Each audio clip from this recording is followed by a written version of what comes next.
Welcome to this special emergency podcast from Orioles on the Verge. This is Zach Spedden, joined by Bob Phil, and our co-host Nick Stevens could not join us on this episode, which we had to pull together quickly after it was reported that the Orioles and Tampa Bay Rays swung a big trade that lands the Orioles a cost-controlled starter for the next 3 years in right-handed pitcher Shane Baz. In exchange, the Orioles are sending a lot of prospects back to the Rays. That includes heralded right-handed pitcher Michael Forret, along with Slater de Brun, one of the top picks in the 2025 draft class, catcher Caden Bodine, outfielder Austin Overn, and the Orioles will also give a competitive balanced round pick in the coming draft. So this is a big deal between two division rivals. The Orioles picking up a young starter with good stuff who put together a 30-start season last year with mixed results, but at 26, there's reason to believe that there's plenty left in the tank. At the same time, though, they're giving up a lot of prospects in return, including some guys that have fairly high upside ceilings back in this deal. So, Bob, I know that the two of us have not had a ton of time to process this trade since it was first reported by Ken Rosenthal, The Athletic, and then ultimately announced by the two teams. So how are you feeling right now? Overwhelmed. Yeah, it was a lot to process. Luckily, I was off of work today, so here goes another productive day. I'm just going to be on my phone looking at reactions and trying to analyze this from every way we can. But love getting Shane Baz first and foremost. I was all about him last offseason when he had 4 years in control. I was hoping he would be our big trade acquisition. They waited a year. Hey, make sure he's healthy. You know, his trade value might have gone down because he had to pitch in that little minor league ballpark, which inflated his numbers a bit. But yeah, I love Shane Baz. He's got nasty stuff, a 107 stuff plus, according to Fangraphs. I think he's got a lot of upside still. He's only 26 years old. He's got an elite fastball, an elite curveball. I think the Orioles must see even more ceiling that they can help him capture in the next 3 years that he's under team control. So yeah, this just is wild because we gave up four prospects and the comp draft pick round A, which it hurts. That part hurts for sure, as four guys in our top 15 or 16 or so. We're going to have to redo our top 50 is going to look a little bit different when we count that down next month. But yeah, Michael Forret is definitely the biggest pain point here because I think his potential could probably be almost as good as a Shane Baz, but that's still a few years away. And look, we still have Trey Gibson, Nestor Erman, Luis De Leon, Levi Wells, still a ton of depth in the upper minors when it comes to pitching prospects. Now maybe Watts Brown can get a chance to start in Norfolk to start the year, or Blake Money. So I think the Orioles have the depth to withstand these losses. We can obviously dive deep into each player individually, but a lot to give up. But I think the price is high for starting pitching. We desperately needed it, and they went out and paid the price to get a guy that's under control for 3 years. He's like a middle of the rotation starter now with, I think, top of the rotation starter upside. Yeah, let's start by breaking down Shane Baz. Baz debuted with the Rays in 2021, and for at least a good portion of his minor league career was often seen alongside Grayson Rodriguez as one of the best pitching prospects in the game. He wound up missing all of the 2023 season, but returned in 2024, put up good numbers over 14 starts. And then last year in 2025, 10-12 records of 4.87 ERA and 166 and a third innings pitched across 31 starts. As Bob noted, though, he had the disadvantage of pitching at Steinbrenner Field, which was the Rays' temporary home last year, and that certainly inflated his numbers. On the road last season, Baz had a 3.86 ERA. At home, that figure was a 5.9. And while Baz is pretty good at generating ground balls, he was a pitcher who was clearly hurt by the move to Steinbrenner Field. So that needs to be considered if you're going to look at Baz's pure stat line. It is worth noting that some of his peripheral numbers, including his FIP, were a lot better. So that's something to consider here with Baz. The question, I think, for the Orioles is, what do you have to do to get that high upside out of him? Because we've known he's had it for years, and he's shown flashes of it, but has yet to put it together over a full season. Yeah, exactly. I mean, it's kind of crazy that he's still only 26. I still remember when he was traded in the Chris Archer deal, along with the rest of that one-sided trade. But yeah, I think if you look at his monthly splits, he ended the year with 5 games started, 2.82 ERA.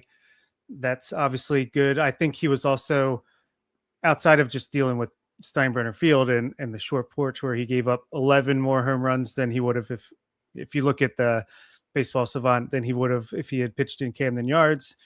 He was just messing with things because obviously missing a lot of time with Tommy John, hadn't had a chance to really tinker. He was doing that throughout the year, ended the season very strong. Like I said, his home road splits, let's see if here we go. Home games, 5.90 ERA over 82 and a third. Away games, 3.86 ERA with an 84 or with over 84 innings pitched. So you can clearly see that those were affecting him. And yeah, I'm happy to get him in here with Drew French, Mitch Plossmeyer, the gang, and see if they can really.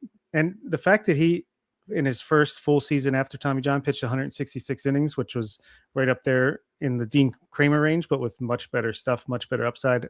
Yeah, I'm looking to see just how good he can be over the course of his Orioles tenure coming up.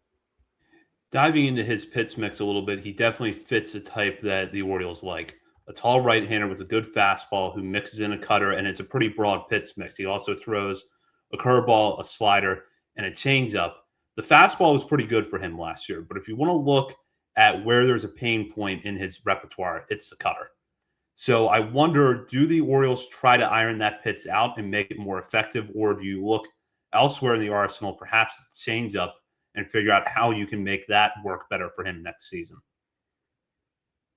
We know the Orioles love their cutters and their changeups. So if he's got those 2 weak spots, I think he's coming to the right organization. Well, less success with the cutter than the changeup, but they're at least going to tinker with it. So yeah, I would imagine maybe he messes around with the changeup a little more, and maybe he can start to throw that a little more often to keep hitters off balance. But even if they just fine tune the command a little bit and his stuff stays exactly the same, then I think he's going to be a much better pitcher for it. Let's go now into the return that the Orioles are giving up. And I want to start with, I think, the top 2 prospects in this trade. And that's Forret, who was firmly inside the top 10 in our most recent top 50 update, was probably going to be in our top 10, perhaps even our top 5 or 6 prospects going into next season. De Brun, meanwhile, was just outside the top 10. The Orioles drafting him in last year's class. He has officially not made his professional debut yet, but was coming into this season with a considerable amount of hype after receiving a signing bonus that was worth $2 million over slot, the Orioles getting him away from his commitment to Vanderbilt. So before De Brun even takes the field in an official game in the Orioles organization, he's dealt to the Rays. And I think it goes without saying that because we've not seen him play, we don't have a ton of background on De Brun, but I do want to start there because I know for myself coming into this offseason, I wouldn't have said that De Brun was completely untouchable, but I found a trade highly unlikely because the Orioles didn't know what they had, but he ends up getting moved in this deal. Yeah, and I should say I love this trade for the Rays as well, who, seeing the AL East make all these free agent signings and moves, and it's going to be a monster of a division. I like what they were able to do between this and, maybe not as much that 3-team trade they also pulled off today, but they're getting a lot of good talent from the Orioles here, and De Brun is certainly one of them. I mean, I feel like this is a nice boost of confidence for Nate George, or at least this must mean that the Orioles feel really good about Nate George, because I think maybe they were interchangeable in a trade like this. Maybe George has more value, but the fact that they were willing to do it, it says a lot. I think De Brun, we've heard Corbin Carroll upside. Obviously, we haven't seen him play. He hasn't had a professional at bat to name yet, but we know the talent's there. And how ironic that he was picked with the the pick that the Rays traded us in response to get Brian Baker at the deadline. So it comes full circle. Shifting over to Forret now, if you caught our mailbag episode live earlier this week, I don't know what we're going to do with that episode now for the podcast feed, but if you caught the episode live, You know that we had a long discussion about Forret because he is entering his Rule 5 eligibility after the 2026 season. And the Orioles, as Nick wrote about over our Substack earlier this week, have a real logjam, particularly on the pitching side of Rule 5 eligible prospects. So it's not shocking that they dealt from that group of players, which also includes Nestor Herman, Levi Wells, Trey Gibson, and Aaron Estrada, among others, to complete a major trade. But Forret is a guy that has been starting to get a lot more buzz nationally, missed a little bit of time with injury last year, but was very effective between Aberdeen and Chesapeake. I have said before that in terms of his mound presence and his stuff, he reminds me a lot of Kyle Braddis. And I think the Orioles saw a lot of that in him too. So they are taking a considerable risk here, giving up Forret to a team in their own division. Yeah, absolutely. This one hurts. It's going to hurt seeing him come up and be a really, really good starting pitcher for the Tampa Bay Rays. If they don't trade him before that happens, it's always a possibility with Tampa Bay. But yeah, I mean, Forret was my number 6 on my personal top 50. I guess I can reveal that now. Yeah, just outside of the top 5, but like him a lot. I think only Trey Gibson was ahead of him in my rankings for the guys in the pitching prospects in the system. But again, the Orioles had Levi Wells, Luis De Leon, Nestor Herman, Cameron Weston, Jerron Watts-Brown, et cetera, et cetera. Like, there's still depth there behind him, but yeah, he was one of my favorites of the bunch and had one of the highest upsides with how young he was for the level he reached. So that one certainly hurts. It's not a slam dunk trade, but I think it's one you have to make if you're in the Orioles position. Yeah, and I'm glad you mentioned De Leon because he's also going to be Rule 5 eligible for the first time after next season. Now, looking at the two other prospects that were moving this deal, I'll start with Bodine, just drafted by the Orioles out of Coastal Carolina in the 2025 draft. A lot of positive reports about his defense in particular coming out of the draft, but a lot of national evaluators believe that the bat is good enough for him to be a big leaguer. And I agree. I think that in some way, shape, or form, Caden Bodine is going to have a long major league career. And the hit tool, I know that there are some questions about it, but it's a lot different than, say, a Silas Ardway type prospect, where we know at this point that Ardway's path to the big leagues is in his glove and his ability to work with the pitching staff. Bodine might or might not develop into a good enough hitter to be an everyday catcher. If you go off of his numbers in college, they're very impressive. I was certainly looking forward to seeing him make his full season debut this year, but at the same time, the Orioles are really, really deep at catcher from top to bottom. And even on the roster that Bodine was probably going to play on next season, Frederick, you were looking at a team that had 3 catchers between him, Ike Iris, and Yasmiel Bousset. So if nothing else, the Orioles deal from an area where they are deep, but they do give up a guy that has big league upside. Yeah, I'm going to say this for everyone, but I'm a big fan of Caden Bodine. He was I want to say De Brun was 13 on my list and Bodine was 15, over in 16 for the record. And Bodine, yeah, I think the glove can probably play in the majors today, if not very soon. The bat, he's got the contact skills, doesn't impact the ball very much, but a switch hitter. I mean, best case, which is a really good case, in my opinion, is like a switch hitting.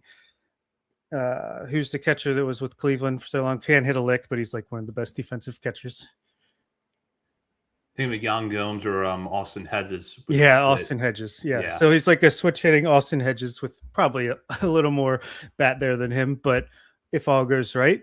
But at the same time, the Orioles have Adley for the next 2 years. They have Basayo, they have Creed Willems, they have Silas Ardway, Maverick Hanley still in the system, Yasmiel Bousset, Ike Irish. Maybe he gets more run now behind the plate. Andrew Tess, like we talked about it on the mailbag episode, which will be a little bit out of date, but I think everyone can still enjoy listening to it next week. Catcher is a big depth point, so I don't think you're hurt too much in trading Caden Bodine.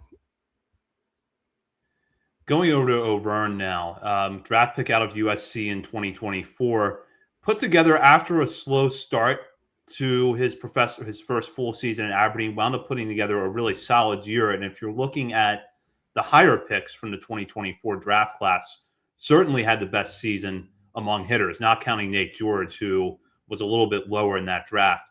The question mark with Overn is the strikeouts and whether or not the hit tool is going to translate at the big league level. But there's no denying this is a guy with 270 grade tools, good raw power. The speed, defense, and that power alone could get him to the big leagues. But the question of his ceiling versus his floor was one that really remained wide open. And I know we actually just talked about him as a breakout candidate coming into this year. And you could see where if he's able to cut back the strikeouts, you've got a really solid everyday center fielder in the future. But whether or not he does that is still a big question mark. Yeah, another guy that I'm pretty high on the upside of in Austin Overn, and I hate that he's going to the Rays because if he breaks out, I think he's going to be a really, really solid outfielder for them at the major league level. But that's years away, and the Orioles are trying to balance winning now while remaining a developing, a player development franchise as well on the farm system. And I think this is a confidence boost that, hey, this team believes in Enrique Bradfield Jr. They also have Judd Fabian just added to the 40-man roster. Nope, wasn't Judd Fabian. Reed Trimble, got the names mixed up. Got Reed Trimble added to the 40-man roster. Have Judd Fabian in AAA still. Some other outfield prospects behind him. Nate George a little further away, but he's down there. Vance Honeycutt, if he can get a bounce back. But yeah, Overn, he's got power, speed, great defense, great arm. It's just like a 5-tool player, but he does have swing and miss to his game right now. So there is a little bit of risk there. Would have loved to keep him, but if it was between Bradfield and Overn, I think the Orioles went with the guy who's a little bit closer to the majors, has a higher floor, maybe not quite as high of a ceiling. I've got a couple more questions about this trade that I want us to go through on this episode, but I'll just say in general about giving up the draft pick, which is the fifth piece in this deal for the Orioles going to Tampa Bay. If the alternative was giving up another prospect in that 10 to 15 range or even the 15 to 20 range, I'm fine with giving up the draft pick because that's likely what the cost would have been otherwise. And maybe in the long run, it's not a significant difference giving up your 16th best prospect as opposed to the draft pick, but it also creates much more of a wild card where, it's more of a wild card for the Orioles giving that up, but it's also much more of a wild card for the Rays because they've got to make the best use of that pick. Chances are with their track record, they probably will, but it is different for me than giving up a prospect. And if it prevented someone else from being dealt from the system that has some upside, I'm fine with that. Yeah, I agree with that. And, I think if I'm looking at my updated rankings after this trade in the players in that range, it's like a JT Quinn or Joseph Giroux. Am I giving up a guy who we were really high in the last draft that hasn't debuted yet, or even a Jerron Watts Brown who's closer to the majors and maybe some reliever risk, but definitely some upside as well. Yeah, I'll give up the draft pick every time. We can always get one back if we need to, maybe at a later date, and TC in the Patreon Discord has said this all off season, and it comes into play here, which it might indicate that the Orioles are pretty confident that they're going to sign a pitcher or at least another player attached to giving up our third highest draft pick, which after trading this goes from the second rounder to the third rounder. So this actually, I said that in a weird way, but if you sign a free agent and lose a pick, trading this draft pick is not as big of a deal because it becomes a later pick. Yeah. And that comes into play with Ranger Suarez and Framber Valdez, who are still out in the market. Michael King did go back to the Padres earlier this week, but to the extent that the Orioles saw him as a solution, I don't know that we quite know that, but we do know from reports they seem to really be in on Valdez. And if they're in on Valdez, you have to think they're also in on Suarez. I just want to put this out there and I get your thoughts on this. I don't think this precludes the Orioles from making another move. And if anything, it may solidify the fact that they're going to sign their next starter in free agency, because if they knew they had to make a trade and then they had to go out and get an Edward Cabrera from Miami or a Joe Ryan from the Twins or even Pablo Lopez from the Twins, they would have probably tried to hold on to some of these players. Not that the package would have been exactly the same, but some of these guys could have, in theory, rounded out that trade. I think that they're looking heavily at free agency, and you just have to hope that it works out that they get one of these starters. Yeah, I think this trade actually opens up a lot more possibilities because Baz is only going to make around 3 million in arbitration, his first arbitration year. So you're saving money by bringing him in. You're also gaining a little bit of leverage if you want to sign another starter. Now it's not like we know you need a pitcher, like plain and simple, you need a pitcher. Well, they can. It's not true. I think we still do need another pitcher, but we could at least say, no, we're pretty comfortable with what we have. So if you don't have to be as desperate on the free agent front, and also in trade, definitely not as desperate to have to trade for another pitcher. You still have Kobe Mayo. I have a hard time seeing him sticking around after the signing of Pete Alonso. So I think there's a very good chance they still use him in another trade. And also, yeah, you get Framber Valdez in here, or Ranger Suarez, or it's looking less and less likely like Amai is going to come to Baltimore, but it's still an option on the table right now. And yeah, maybe they decide, all right, if we can't get Framber or Suarez, let's sign Kyle Tucker and trade for another starting pitcher using Mayo and Beavers. At that point, you could do both Beavers and Mayo for another starting pitcher. So I think there are still some options on the table. I don't think we're done still. Yeah, and I'm glad you brought Mayo because that's the next point I was going to bring up, which is that, this trade was not going to clear up that first base DH logjam unless it was Mayo going in the trade to Tampa Bay. And whatever you think of Mayo as a prospect, I think we can agree that giving up a big league ready first baseman to a division rival in a trade like this, especially when he has 5 years of team control remaining, is a considerable risk that the Orioles understandably didn't want to take. But you're probably right. I still think Mayo could be in play for a trade, whether it's for another starter or if the Orioles still feel like the outfield is unsettled and they're looking at what's a pretty weak free agent class behind Kyle Tucker and Cody Bellinger and realizing they're going to have to make a move. Mayo is still there for that. But I could also see a scenario where as we get into the offseason, the Orioles maybe do keep Mayo around a little bit longer. But at that point, Ryan Mountcastle's definitely getting moved for something. Yeah, one of those two absolutely has to go, I would imagine, whether it's a reliever or I know Brenton Doyle. It seems like the rumor is circulating around him at the moment to see like he could be going somewhere soon. Out of Colorado, good center field defense, right-handed bat. It would make a lot of sense for the Orioles to kind of have him and Cowser share center field. Could be an option as well. Maybe you trade Mayo for him and one of their elite relievers that they have, or maybe just Mountcastle for another reliever from the Pirates or whoever. Yeah, I think we have a lot of talent. Gotta shuffle it around now and into the right mixture for the roster. And we've kind of touched on this a few times, but I want to wrap up on this, which is that we have our top 50 coming out to patrons here in the next couple of weeks in the form of a daily countdown. I had not finalized my list at the time of the trade, but I was very close, and I would have had De Brun somewhere in the 11 to 13 range, Forret probably 5th or 6th in the system, and all 4 of these players would have been inside my personal top 20. It sounds like that was the case for you as well. So if Nick was on a similar wavelength as us, you're probably looking at 4 top 20 players going to the Rays in this trade. But the Orioles farm system still has a lot of depth, and that depth should get better after the upcoming international free agent class. Yeah, and yeah, absolutely. There's big free agent class coming up on the international market with the projected 4 big signings, including the best pitcher in the bunch. If you want to look in the Substack, there's some details over there.